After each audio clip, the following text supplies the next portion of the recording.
मजा आ गया भाईजान, मजा आ गया। आज एक इतनी बड़ी खबर सुन करके आ रहा हूँ, खुदा की कसम कि आप भी सुन लेंगे तो आपका भी दिल बिल्लियों उछलेगा, बिल्कुल इसी तरह से जिस तरह से मुझे अपनी खुशी संभालने में इतनी दिक्कत पेश आ रही है। अभी अभी थोड़ी देर पहले टेलीविजन पे बताया गया कि पाकिस्तान के पास खरबों डॉलर्स के, जी हाँ बिलियंस ऑफ डॉलर्स के मादनी जखायर है। यस यस, लेकिन साला बताने वाले ने ये नहीं बताया कि फिर ये जो पाकिस्तानी यूएई में भीख मांगते हुए पकड़े जा रहे हैं, इसका जिम्मेदार कौन है। ये अरबों डॉलर के मादनी जखायर, ये तो मैं जब छोटा था पिंगोड़े में मैं जो है वो दूध की बोतल लेकर के और लल्ला लल्ला लोरी सुना करता था, ये तो उस वक्त से आ रहा है। लेकिन उन खरबों डॉलर्स का मैं करूं क्या जो मेरे ही किसी काम नहीं आ रहा है। वो कहते हैं कि हमारे पास पंजाब और सिंध समेत पाकिस्तान के दीगर हिस्सों में इंतहाई जरखेज ज़मीनें हैं। आधा बयान दिया है, आधा बयान देना बाकी रह गया था, वो मैं दे देता हूं उनके बिहाफ पे कि जो हमारे पास जरखेज ज़मीनें मौजूद हैं उनको हम बंजर ज़मीनों में कन्वर्ट करके और बाकी जो ज़मीनें हैं जो मुस्तहिकीन को दी जाने वाली हैं उनको कनाल का तोहफा दे करके बाकी को भी हम इधर उधर कर देंगे।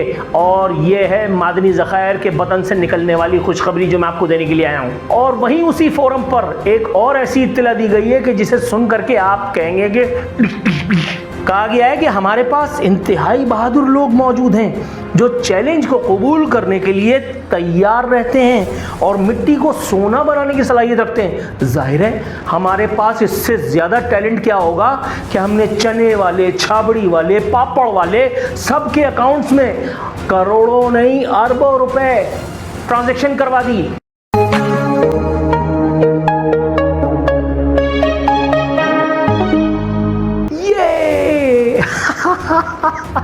मज़ा आ गया भाईजान, मज़ा आ गया। आज एक इतनी बड़ी खबर सुन करके आ रहा हूँ, खुदा की कसम कि आप भी सुन लेंगे तो आपका भी दिल बिल्लियों उछलेगा, बिल्कुल इसी तरह से जिस तरह से मुझे अपनी खुशी संभालने में इतनी दिक्कत पेश आ रही है। अभी अभी थोड़ी देर पहले टेलीविज़न पे बताया गया कि पाकिस्तान के पास खरबों डॉलर्स के, जी हाँ बिलियंस ऑफ डॉलर्स के मादनी ज़खायर है। यस यस, लेकिन साला बताने वाले ने ये नहीं बताया कि फिर ये जो पाकिस्तानी यूएई में भीख मांगते हुए पकड़े जा रहे हैं, इसका जिम्मेदार कौन है। फिर ये नहीं बताया गया कि यूएई में जो पाकिस्तानियों को लानत दिखा करके और दफा दूर कर दिया जा रहा है, इसकी जिम्मेदारी किन खूबसूरत लोगों पे आयद होती है। ये अरबों डॉलर के मादनी ज़खायर, ये तो मैं जब छोटा था पिंगोड़े में मैं जो है वो दूध की बोतल लेकर के और लल्ला लल्ला लोरी सुना करता था, ये तो उस वक्त से आ रहा है। लेकिन उन खरबों डॉलर्स का मैं करूं क्या जो मेरे ही किसी काम नहीं आ रहा है। वाह यार वाह, खुदा की कसम। कहा गया है कि हम आईएमएफ को भी टाटा बाय बाय कर सकते हैं, हमारे पास इतने मादनी ज़खायर हैं। तो चाचू करो ना आईएमएफ को टाटा बाय बाय। आईएमएफ से पैसे ले करके आप लोग अपनी दिहाड़ी, बल्कि दिहाड़े जो लगा रहे हो, ये आप हमें क्या बता रहे हैं। हमें तो पहले ही पता है कि पाकिस्तान में ये देखो कोरंगी में क्या हो रहा है। कोरंगी में वो 12-15 दिन से गैस जो है, मीथेन गैस के ज़खायर जो हैं वो आपसे नहीं संभल रहे। और अब जो है वो आपने एक कंपनी को लगाया कि भाई इसको या तो बुझा दे और या तो इसको कहीं छुपा दे। ना आपसे बुझ रही है ना आपसे छुप रही है। कोई खुदा का खौफ होता है यार, अल्लाह की पनाह। एक और ख़बर उन्होंने दी है मौसूफ ने, वो कहते हैं कि हमारे पास पंजाब और सिंध समेत पाकिस्तान के दीगर हिस्सों में इंतहाई जरखेज ज़मीनें हैं। आधा बयान दिया है, आधा बयान देना बाकी रह गया था, वो मैं दे देता हूं उनके बिहाफ पे कि जो हमारे पास जरखेज ज़मीनें मौजूद हैं उनको हम बंजर ज़मीनों में कन्वर्ट करके और बाकी जो ज़मीनें हैं जो मुस्तहिकीन को दी जाने वाली हैं उनको कनाल का तोहफा दे करके बाकी को भी हम इधर उधर कर देंगे। और ये है मादनी ज़खायर के बतन से निकलने वाली खुशखबरी जो मैं आपको देने के लिए आया हूं। और वहीं उसी फोरम पर एक और ऐसी इत्तला दी गई है कि जिसे सुन करके आप कहेंगे कि कहा गया है कि हमारे पास इंतहाई बहादुर लोग मौजूद हैं जो चैलेंज को कबूल करने के लिए तैयार रहते हैं और मिट्टी को सोना बनाने की सलाहियत रखते हैं। जाहिर है हमारे पास इससे ज़्यादा टैलेंट क्या होगा कि हमने चने वाले, छाबड़ी वाले, पापड़ वाले सबके अकाउंट्स में करोड़ों नहीं अरबों रुपए ट्रांजैक्शन करवा दी। हमारे पास इससे ज़्यादा टैलेंट और क्या होगा कि भाई हम किसी को भी पकड़ करके और किसी को भी पार्सल कर देते हैं। कोई यहाँ से सोना ले जाए, कोई यहाँ से किसी मॉडल के ज़रिए से पैसे भिजवा दे, हम उसको कहते हैं कोई चिंता ना कर मेरी जान, जब तक तू आएगा हमारे काम तब तक तेरी बची रहेगी जान, वगरना जमहूरियत बेहतरीन इंतकाम है। कैसा यार हद हो गई, हद हो गई, हद हो गई। एक और ख़बर है, बड़ी अच्छी खबर है भाई, लेकिन इस खबर के झांसे में अगर आप आ गए तो आप ही लोग आ सकते हैं, मैं तो नहीं आऊँगा। ये खबर बता रही है शुमाली वज़ीरिस्तान में तेल और गैस का नया ज़ख़ीरा दरियाफ़्त कर लिया गया। नया ज़ख़ीरा, इसका मतलब है कि इसी खबर की रूह से एक ज़ख़ीरा या 2 ज़ख़ायर या 3 ज़ख़ायर या इससे पहले भी चंद ज़ख़ायर दरियाफ़्त हो चुके हैं। खबर तो मैं भी पढ़ता रहता हूँ, मैं भी सुनता रहता हूँ, लेकिन साला चूल्हे में 10 बजे के बाद गैस क्यों नहीं आती, किधर चली जाती है? मतलब मुल्क की सतह पर तेल और गैस की पैदावार के शोबे से अच्छी खबर, शुमाली वज़ीरिस्तान में तेल और गैस का नया ज़ख़ीरा दरियाफ़्त, जो सिर्फ आपको मुस्तहिक़ीन के घरों में गैस फराहम पहुँचाने का ज़रिया बनेगा। और हम लोग क्या करेंगे? जमहूरियत बेहतरीन इंतकाम है। यार मैं कुछ कर दूंगा, खुदा की कसम। मैं, आप देख रहे हैं मैं किस लेवल तक आ गया हूँ।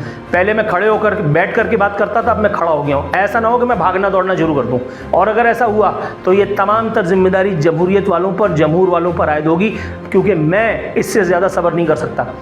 खबरें भी तो देखो ना कैसी फुलटॉस आ रही हैं यार, क्या करेगा आदमी। खालिद मकबूल भाई कह रहे हैं कि गैर कानूनी डंपर्स, बेहंगम तामीरात, ये है कराची। आप बिल्कुल ठीक कह रहे हैं सर। सर ये गैर कानूनी डंपर्स की जो आप बात कर रहे हैं, तो वो जो आपकी पार्टी में कब्जा ग्रुप का सरबराह, जिसको वफाकी वजीर बना करके और हेल्थ की मिनिस्ट्री दी गई है, जिसका ना महाजिरों से कोई ताल्लुक़ है ना इसका MQM से कोई ताल्लुक़ है, उस कब्जागीर के बारे में आपने कोई बात नहीं की। उस कब्जागीर की एक वीडियो और उसकी तस्वीरें कुछ वायरल हुई थी कि जिसमें ये डंपर एसोसिएशन, जिसको कुछ लोग अल्लाह माफ़ करे कातिल एसोसिएशन ऑफ कराची भी कह रहे हैं, उनके फलानों के साथ अफ्तार फरमा रहे थे। आपने उनसे कोई बात पुरस की, उनकी गोशमाली वगैरह की? हालांकि मुझे पता है कि आपके पास इतने इख्तियारात नहीं है, लेकिन फिर भी कहते हैं 15 साल से K4 मंसूबा नामुकम्मल है। 1 2 3 4 5 6 7 8 9 10 11 12 13 14 15 MQM, जिस MQM को लोग जानते हैं, कराची वाले जानते हैं, मानते हैं, MQM अल्ताफ हुसैन वाली MQM, उस MQM का राज कराची में कितने साल रहा? 30 साल कमोबेश। और ये जो MQM जो ठाकुर के कदमों से निकल करके और खड़ी हो गई, MQM पाकिस्तान के नाम पर, जिस पर फिर ये कब्जागीर ग्रुप आकर के और जो है वो काबिज हो गया, इस MQM ने कितने अरसे से कराची में जो है वो इक़्तिदार संभाला हुआ है? आपने इस दौरान में क्या किया? इस कब्ज़ा माफिया के सरबराह का क्या कहना, मैं आपको ये भी बता देता हूँ, आप सुन करके और पशेमान हो जाएंगे, लेकिन वो नहीं हुआ। कहता है हम हुकूमत में क्यों ना बैठें, हम अगली हुकूमत में भी बैठेंगे। मैंने नेशनल टेलीविजन पे कहा था, बच्चे इसराइल में हुकूमत बनेगी, तुम लोग उसमें भी बैठने के चक्कर में होगे। इसराइल में यहूद और हनूद की हुकूमतें, अगर उसमें तुम्हें हुकूमत में हिस्सा मिलने की कोई तवक्को हो, तुम वहाँ पर भी चले जाओगे। इमरान खान की हुकूमत में कैसे गए थे नफीस लोग?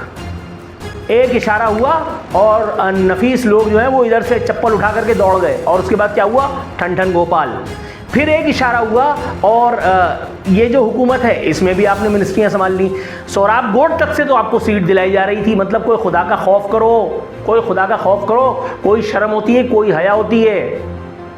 नबी करीम सल्लल्लाहु अलैहि वसल्लम की हदीस पाक का मफहूम है, जब तुम हया ना करो तो फिर जो चाहे करो, जो चाहे करो। अब वो देखो फारूक सत्तार को, वो कितनी चौड़े होकर के कह रहा है, कोई माने या ना माने, लेकिन बिजली की कीमतों में कमी का सहरा हमारे सर पर है। अरे भाई तू तो वैसे भी दूसरी दफ़ा सहरा बांध करके और टू टू टू टू टू करके आके बैठा हुआ था। तूने क्या किया है? बच्चों के अकीक़े पे जा करके और हैप्पी बर्थडे टू यू गाने की नौबत आ गई थी। वो तो अच्छा हुआ कि इन वालों की, जमहूर के माई बापों की नज़र पड़ गई तो ये एक मरतबा फिर रोज़ी लग गई, वरना तू तो सोच ले तेरा भी एक YouTube चैनल होता जिसमें तू बैठ करके बच्चों को गाने सुना रहा होता। यार कोई खुदा का खौफ कर। जिसने बिजली की कीमतों में कमी की कोशिश की थी, तहरीक चलाई थी, जिसने बयान दागा था, जो सड़कों के ऊपर आया था, कम से कम उसका आग तो नहीं मारो, शर्म करो यार।